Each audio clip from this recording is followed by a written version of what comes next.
পৃথিবীর সবচেয়ে আশ্চর্যজনক কিছু জিনিস যা দেখে বিজ্ঞানীরা পাগল হয়ে যায়। নাম্বার ৮। দেখলে মনে হবে এই মানুষটা মাটি সরিয়ে দিচ্ছে, কিন্তু তা নয়। প্রকৃতপক্ষে এটি আয়ারল্যান্ডে একটি খুব অনন্য উপায় যা দ্বারা তাদের শক্তির চাহিদা পূরণ করে। একে আইরিশ স্টার্ফ বলা হয়। টার্ফ আসলে জলাভূমি থেকে নিষ্কাশিত একটি পদার্থ যা পোড়ালে শক্তি দেয়, আবারও ঢাকা হয়।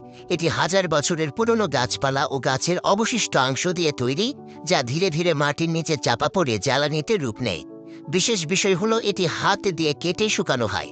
এই জ্বালানি আয়ারল্যান্ডের অনেক গ্রামীণ এলাকায় ঘর গরম করতে ব্যবহৃত হয়। ৭ নম্বর। একটি টানেল তৈরি করা যতটা কঠিন মনে হয় তার চেয়ে অনেক বেশি কঠিন। কিন্তু কখনো কি ভেবে দেখেছেন কিভাবে পাহাড়ে এবং মাটির নিচে এত বিশাল সুড়ঙ্গ তৈরি হয়? উত্তর হলো ওয়াটার কুল ড্রিল মেশিন। এটি এমন একটি মেশিন যা পাথর কেটে মাটি সরিয়ে টানেল তৈরির কাজ করে। এর বিশেষত্ব হলো এতে পানির ব্যবহার করা হয়েছে, যাতে ড্রিলিংয়ের সময় উৎপন্ন তাপ কমানো যায়। এই যন্ত্রটি এতটাই শক্তিশালী যে এটি সবচেয়ে বড় পাহাড়ও কেটে ফেলতে পারে। জাপান, সুইজারল্যান্ড এবং ভারতের মতো দেশে টানেল তৈরিতে এই প্রযুক্তি ব্যবহার করা হয়। ৬ নম্বর। আপনি কি কখনো ভেবে দেখেছেন যে একটি খেলনাও কোটি টাকার হতে পারে? হ্যাঁ, রোলস রয়েসের একটি খেলনা গাড়ি রয়েছে যা শিশুদের জন্য নয়, সংগ্রাহকের জিনিস হিসেবে তৈরি করা হয়েছে। এটি একটি ক্ষুদ্র আকৃতির মডেল হবে, তবে এর মূল রোলস রয়েসের প্রতিটি বিবরণ রয়েছে। এর ভেতরে রয়েছে genuine leather seat, mini light এবং এমনকি আসল ইঞ্জিনের সাউন্ড। এই খেলনা গাড়িটি এত ব্যয়বহুল যে এর দাম দিয়ে আপনি একটি আসল বিলাসবহুল গাড়ি কিনতে পারেন। ৫ নম্বর। এখন বিশ্বের সবচেয়ে শক্তিশালী বুলডোজারের কথা বলা যাক।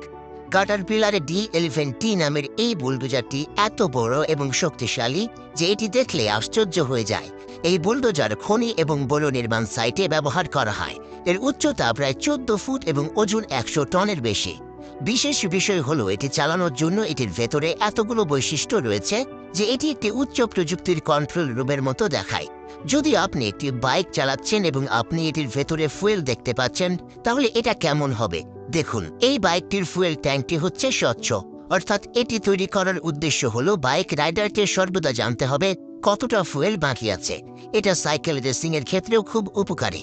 সাধারণ হেলিকপ্টারে 3টি রোটেটর থাকে, তবে ডাবল রোটেটর হেলিকপ্টারে 2টি রোটেটর সহ আসে। এই প্রযুক্তিটি একই সাথে ক্ষমতা ও ভারসাম্য পরিচালনা করার ডিজাইন করা হয়েছে। সবচেয়ে গুরুত্বপূর্ণ বিষয় হলো ডাবল রোটেটর হেলিকপ্টার ভারী জিনিসপত্র তুলতেও সক্ষম। এই হেলিকপ্টারগুলো ঘন্টায় 250 কিলোমিটার বেগে উঠতে পারে এবং এক জায়গা থেকে অন্য জায়গায় কয়েক টন ওজনের মালামাল নিয়ে যেতে পারে। ২ নম্বর। খননের ঐতিহ্যগত পদ্ধতিতে ভারী মেশিন এবং শ্রমিকের প্রয়োজন ছিল, কিন্তু এখন হাইড্রো এক্সকাভেশন নামে একটি আধুনিক প্রযুক্তি এসেছে, যেখানে পানি ব্যবহার করে খনন করা হয়। এই কৌশলে মাটিতে উচ্চ চাপ দিয়ে জল ছেড়ে দেওয়া হয়, যার কারণে খুব সহজে মাটি এবং ধ্বংসাবশেষ সরানো হয়। এই কৌশলটি খুব নিরাপদ এবং পাইপলাইন বা কেবলের ক্ষতি না করে কাজটি সম্পূর্ণ করে। আমেরিকার মতো দেশে প্রযুক্তি খুবই জনপ্রিয়। ১ নম্বর। চীনে তৈরি ফার্স্ট টেলিস্কোপ বিশ্বের সবচেয়ে বড় রেডিও টেলিস্কোপ। এটি এতটাই বড় যে এটি 30টি ফুটবল মাঠের সমান। এর প্রধান কাজ হলো মহাবিশ্বের জীবন ও অন্যান্য গ্রহের সন্ধান করা। বিজ্ঞানীরা দ্রুত টেলিস্কোপের মাধ্যমে অনেক দূর গ্যালাক্সি এবং নক্ষত্র আবিষ্কার করেছেন। এর প্রযুক্তি এতটাই উন্নত যে এটি অনেক আলোকবর্ষ দূরের জিনিস দেখতে পারে।